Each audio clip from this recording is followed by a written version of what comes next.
ಮತ್ತು ಹಾವು ಸಂರಕ್ಷಕರ ಸಂಸ್ಥೆಯಿಂದ ಬಂದಿದೆ. ನಮ್ಮದು ಸುಮಾರು 3 ವರ್ಷದಿಂದ ನಾವು ಹೋರಾಟ ಮಾಡ್ತಿದ್ದೀವಿ. ನಿರಂತರವಾಗಿ ಸರ್ಕಾರ ಜೊತೆ ಮನವಿ ಸಲ್ಲಿಸಲು ಬೇಡಿಕೆಗಳನ್ನೆಲ್ಲ ಇಡ್ತಾ ಇದ್ದೀವಿ. ಮೊದಲನೇಗೆ ನಮಗೆ ಬೇಕಾಗಿದ್ದು ಅಂತಂದ್ರೆ ಗುರುತಿನ ಚೀಟಿ, ಅಂದ್ರೆ ಐಡೆಂಟಿಟಿ ಕಾರ್ಡ್. ಯಾಕಂದ್ರೆ ಹಾವು ಹಿಡಿಯೋದಕ್ಕೆ ಹೋದಾಗ ಯಾರು ಅಂತ ಕೇಳ್ತಾರೆ, ಇಲ್ಲಾಂತಂದ್ರೆ ಹಾವು ಸಂರಕ್ಷಣೆ ಹೆಸರಲ್ಲಿ ತುಂಬಾ ಜನ ಮಿಸ್ಯೂಸ್ ಮಾಡ್ತಾರೆ, ಇಲ್ಲಿಗಲ್ ಆಗಿ ಹೋಗ್ತಾರೆ. ಇದೆಲ್ಲ ತಪ್ಪಿಸೋದಕ್ಕೆ ನಮಗೆ ಸರ್ಕಾರನೇ ಒಂದು ಐಡೆಂಟಿಟಿ ಕಾರ್ಡ್ ಕೊಟ್ಟರೆ ನಾವು ಹಾವು ಸಂರಕ್ಷಕರು ಅಂತ ಜನಗಳಿಗೂ ಗೊತ್ತಾಗುತ್ತೆ, ನಮ್ಮದು ರೆಕಗ್ನೇಷನ್ ಅಂತ ಒಂದು ಸಿಗುತ್ತೆ. ಇದನ್ನ ಒಂದು ಮನವಿ ಮಾಡಿದ್ವಿ.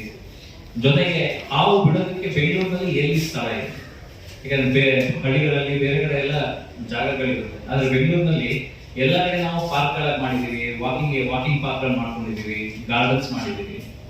ಬೆಂಗಳೂರಿನಲ್ಲಿ ಹಾವು ಹಿಡಿದ್ರೆ ಎಷ್ಟು ದೂರ ತಗೊಂಡೋಗ್ಬಿಡ್ಬೇಕು, ಎಲ್ಲಿ ಬಿಡಬೇಕು, ಅದೊಂದು ಸ್ಥಳ ನಿಗದಿ ಮಾಡ್ಕೋಬೇಕು. ಮೂರನೇದಾಗಿ ನಮ್ಮ ಏನು ಹಾವು ಸಂರಕ್ಷಣೆ ಇದ್ದಾರೆ ಅದಕ್ಕೆ ಅವರಿಗೆ ಜೀವ ವಿಮೆ ಇರೋದಿಲ್ಲ, ಅಂದ್ರೆ ಇನ್ಶೂರೆನ್ಸ್ ಇರಲ್ಲ. ಏನಾದ್ರು ಹೆಚ್ಚು ಕಮ್ಮಿ ಆದಂತ ಪರಿಸ್ಥಿತಿ ಅಂತಂದ್ರೆ ಹಾವು ಏನಾದ್ರು ಕಚ್ಚಿತು, ಯಾವ್ದೋ ಮನೆಯಲ್ಲಿ ಹಾವಿಗೆ ಹೋದ್ವಿ, ಆ ಟೈಮ್ನಲ್ಲಿ ಏನಾದ್ರು ಹಾವು ಕಚ್ಚಿದ್ರೆ ಇವರಿಗೆ ಒಂದು ಜೀವ ವಿಮೆ ಇರುತ್ತೆ, ಅಂದ್ರೆ ಇನ್ಶೂರೆನ್ಸ್ ಇರಬೇಕು. ಹೆಲ್ತ್ ಇನ್ಶೂರೆನ್ಸ್ ಅಟ್ಲೀಸ್ಟ್ ಗೌರ್ಮೆಂಟ್ ಮಾಡಿಕೊಡಿ ಅಂತ ನಾವು ತುಂಬಾ ದಿನದಿಂದ ಬೇಡಿಕೆ ಇಟ್ಕೊಂಡಿದ್ವಿ. ಆಮೇಲೆ ಹಾವು ಸಂರಕ್ಷಕರಿಗೆ ಒಂದು ಏನು ಮಾಸಿಕ ಸೌಲಭ್ಯ, ಅಂದ್ರೆ ಮಾಸಿಕ ಧನ ಇಲ್ಲ ಅಂತಂದ್ರೆ ಆಲ್ರೆಡಿ ಅಂತ ಒಂದು ನಿಗದಿ ಮಾಡಿದ್ರೆ ಕರ್ನಾಟಕದಾದ್ಯಂತ ಸುಮಾರು ಒಂದು 1000ರಿಂದ 1200 ಹಾವು ಸಂರಕ್ಷಕರಿರ್ತಾರೆ. ಇವರಿಗೆ ಮಾಸಿಕ ಧನ ಅಟ್ಲೀಸ್ಟ್ ಏನಾರು ಕೊಟ್ಟರೆ ಜನಕ್ಕೆ ಅದು ಅವ್ರಿಗೆ ಹೆಲ್ಪ್ ಆಗುತ್ತೆ.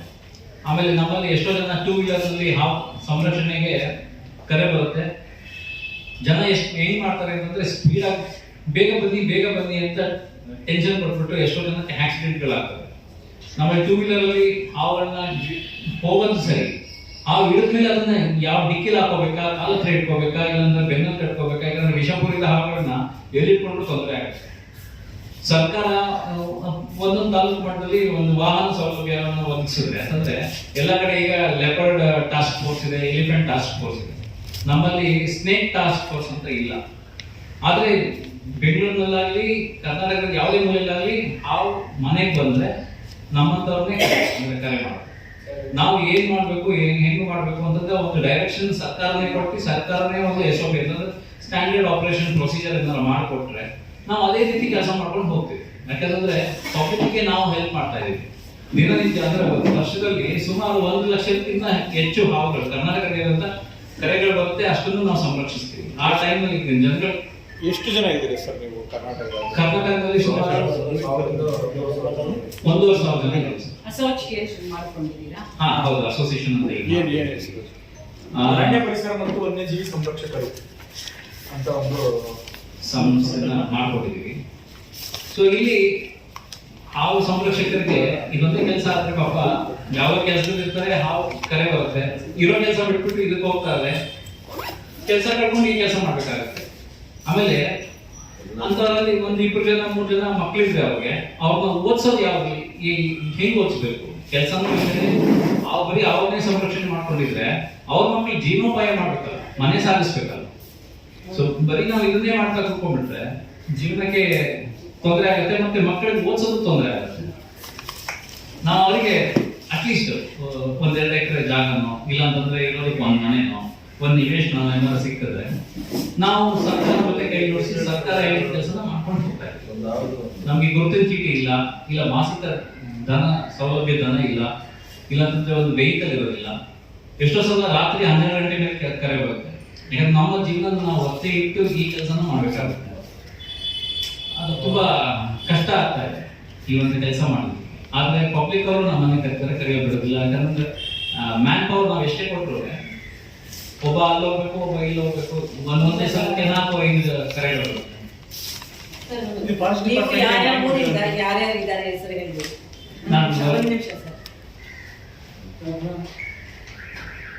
ನಾನು ರವೀಶ್ ಅಂತ ಬೆಂಗಳೂರಿಂದ ಕೌಶಿಕ್. 9611775757. ವಿಶ್ವನಾಥ್ ಅಂತ ನಿರ್ಮಂಗ್ಲ ಮೃಗರಕ್ಷಕ. ನನ್ನ ಹೆಸರು ವಿಶ್ವನಾಥ್. 9108578226. ಸೈಯದ್ ಅಂತ 99025729.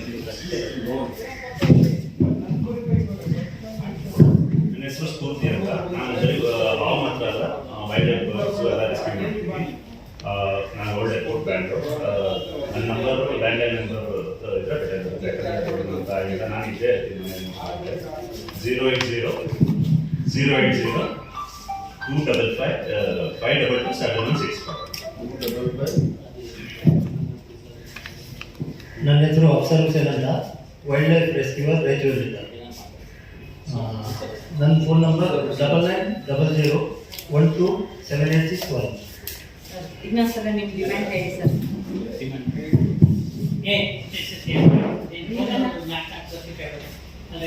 ಆ್ಯಕ್ಚುಲಿ ನಾವು ಉರುಗ ರಕ್ಷಕರು ಅಂತ ಅಲ್ಲ, ವೈಲ್ಡ್ ಲೈಫ್ ರೆಸ್ಕ್ಯೂವರ್ ಎಲ್ಲರೂ.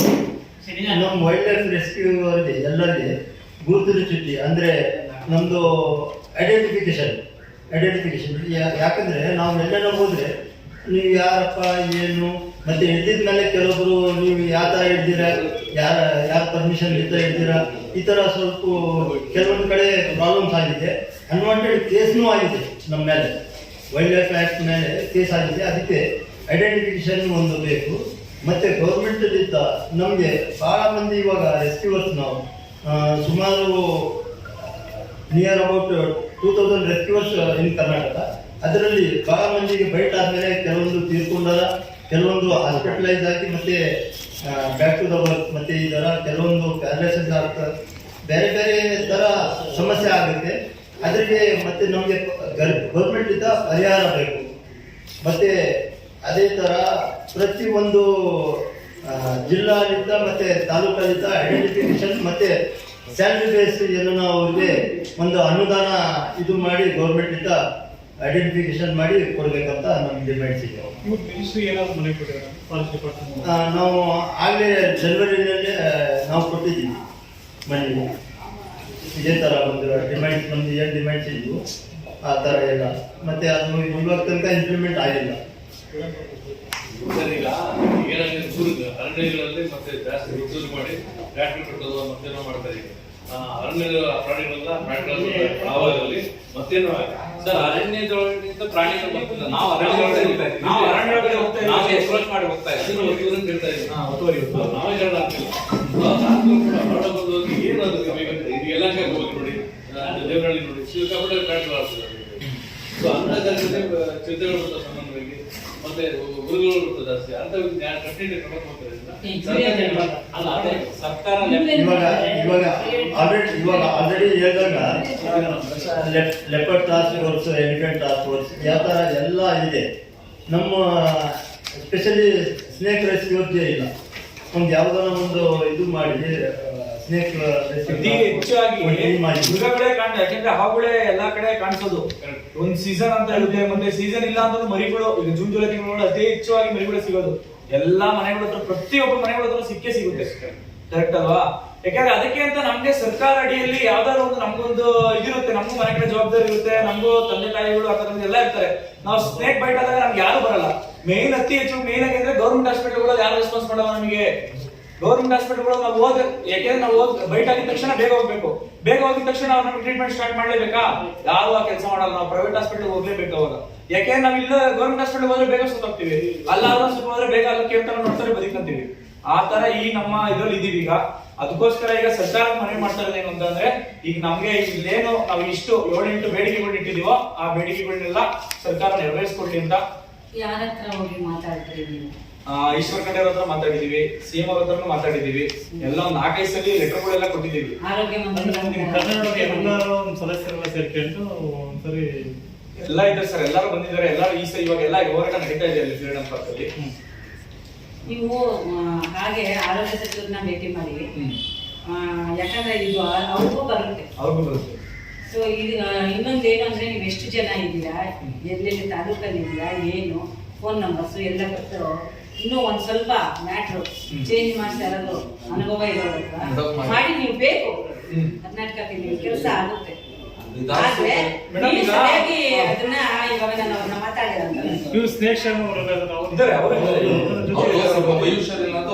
ಬಂದಿಲ್ಲ.